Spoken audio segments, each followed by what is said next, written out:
Salut, j'espère que tu vas bien. Bienvenue dans le podcast Clarté. Alors dans l'épisode d'aujourd'hui, je te propose que nous parlions de respect. Pourquoi est-ce si important de se faire respecter, surtout quand on est jeune? Pour cela, je vais te parler de quelque chose qui est arrivé à l'un de mes proches récemment. Je vais te raconter un peu ce qui lui est arrivé en rentrant légèrement dans les détails. Ensuite, je vais te faire part de ce que je lui ai donné en termes de conseils. Et je compte sur toi pour me dire ce que tu en penses dans les commentaires.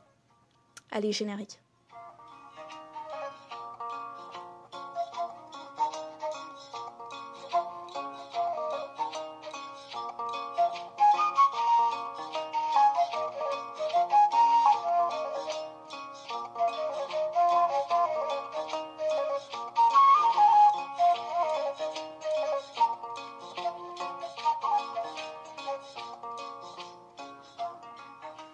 Alors, salut, de retour.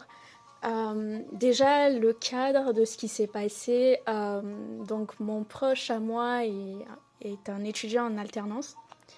Du coup, dans le cadre de son alternance, il lui fallait évidemment trouver une entreprise dans laquelle travailler.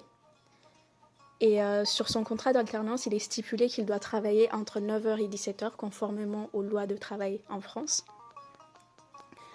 Et avec une heure de pause, bien sûr. Et il m'a dit qu'il aime beaucoup son alternance, qu'il est très reconnaissant à l'entreprise de l'avoir recruté. Il m'a également fait part du fait que, comme il est motivé, il veut à tout prix montrer sa reconnaissance à l'entreprise en travaillant. Donc, au lieu de quitter son lieu de travail à 17h, il quitte à 19h. Ensuite, il m'a aussi fait part du fait qu'il travaille régulièrement le week-end. Il répond à des mails de son manager le week-end, etc. Il m'a aussi dit qu'il il y a de plus en plus de tâches qui lui sont confiées, à savoir qu'il est de plus en plus responsabilisé, puisque dans la mesure où il est efficace, on lui donne davantage de travail à faire pour le tenir occupé, pour qu'il continue d'apprendre, etc., etc. En tout cas, c'est ce qu'il dit. Et il me dit que c'est quelque chose, le fait qu'on lui donne de plus en plus de responsabilités, c'est quelque chose qu'il trouve gratifiant, puisque ça démontre que l'entreprise a confiance en lui, que l'entreprise reconnaît ses compétences en tant que data scientist, et que c'est un bon élément dans la boîte, et qu'on le reconnaît comme tel. Donc nous avons eu la discussion, pour être honnête avec vous, au moment où il m'a parlé de tout ça, ça m'a dérangée, mais vraiment. Je lui ai dit de quand même faire attention parce qu'il y a beaucoup de choses qui ne vont pas dans ce qu'il venait de me dire, je trouvais, sans pour autant rentrer dans les détails. Parce que, je pars du principe que chaque personne a le droit de se faire sa propre expérience, de voir les limites de la stratégie qu'il applique, que ce soit dans un cadre amoureux, dans un cadre professionnel, etc. Donc généralement, je peux mettre en garde, mais je ne vais pas commencer à être trop critique, etc., juste pour respecter le libre arbitre de tout un chacun. Donc ça, c'était le vendredi. Il s'en est suivi pendant le week-end, j'étais vraiment très inquiète pour lui. Je me disais, mais là, vraiment, c'est une vraie descente aux enfers qui se dessine pour lui, en fait. Et je vais vous dire pourquoi j'ai eu cette conclusion-là. Déjà, la première raison, c'est que on ne respecte pas son temps parce que lui-même ne respecte pas son propre temps. Et le respect du temps d'une personne est la base même du respect. Ça en est la base parce que c'est grâce au temps que nous existons. C'est uniquement parce que nous avons du temps que nous sommes en vie. Le temps est la base de la vie. Sans temps, comme je l'ai mentionné, nous n'existons pas. Donc quelqu'un qui ne respecte pas votre temps ne respecte pas votre existence. quelqu'un qui part du principe que votre temps ne vaut rien, ça veut dire que votre existence ne vaut rien. Et pour une personne, c'est quand même extrêmement dangereux de se mettre à travailler pendant le week-end parce qu'on envoie le signal selon lequel mon temps ne vaut rien, puisqu'il n'a aucune gratification pour les heures de travail qu'il effectue pendant le week-end. Aucune, mais vraiment aucune, rien du tout. Il répond à des mails, non en fait, c'est pas possible. Le vrai manque de respect démarre par le fait de ne pas respecter votre temps.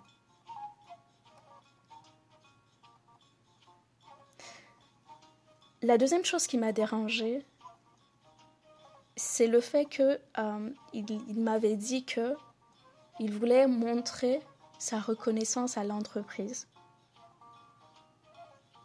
Alors, ce qu'il faut savoir, c'est que dans une entreprise, on ne vous rémunère pas pour la force de votre travail, mais plus une rémunération, votre gratification est plus une rémunération de survie. Donc à la fin de la journée, c'est toujours une entreprise qui a de la chance de vous avoir parce que grâce à vous, l'entreprise réalise des plus-values.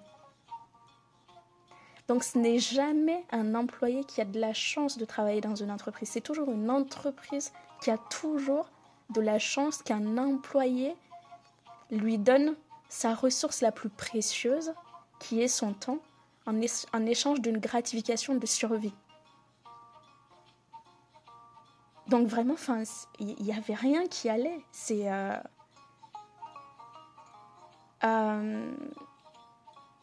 Et la dernière chose vraiment 3 choses très alarmantes. La dernière chose, c'est que il m'a aussi dit qu'on lui donnait de plus en plus de travail et que il en est fier parce que ça montre une reconnaissance de ses compétences. Oui, on peut le voir comme ça, mais ça démontre aussi le fait qu'il n'y a aucune considération pour ton bien-être. Parce que le fait est que il y a une quantité de travail acceptable qu'on peut tenir sur la durée. Mais lorsque le volume de travail devient de plus en plus élevé, tout le monde sait que il n'est pas possible de l'assumer sur une longue période sans passer par une phase de burn-out. Donc lorsqu'un employeur offre une charge de travail de plus en plus grande, ça veut dire que vous n'avez plus aucune importance. Vous, votre santé, votre bien-être, ce que vous êtes, n'a plus d'importance. Donc non, faut pas faire ça. Non, vraiment, je me suis sincèrement inquiétée pour lui. Donc je me suis dit que même si j'ai beaucoup de respect pour son libre arbitre, pour ce qui semble être son choix de vie, il est quand même important de l'alarmer de façon plus sérieuse qu'une simple mise en garde comme je l'avais fait le vendredi. Donc on s'est rappelé et je lui ai fait part de mes inquiétudes. Dites-moi ce que vous en pensez. Surtout si vous êtes jeune, j'ai l'impression que c'est surtout les jeunes dans la vingtaine qui rentrent dans ce piège de « je veux prouver ma valeur ». Mais non, votre valeur, c'est parce qu'on l'a reconnu qu'on vous a embauché. C'est pas au moment de votre travail, c'est pas dans l'exercice de votre métier que vous démontrez votre valeur. Non. Donc voilà, je vais m'arrêter là. Dites-moi réellement ce que vous en pensez dans les commentaires, parce que j'y tiens, ça m'intéresse. Encore une fois, surtout si vous êtes dans la vingtaine. N'oubliez pas de liker, comme d'habitude, et on se retrouve pour un nouveau podcast prochainement.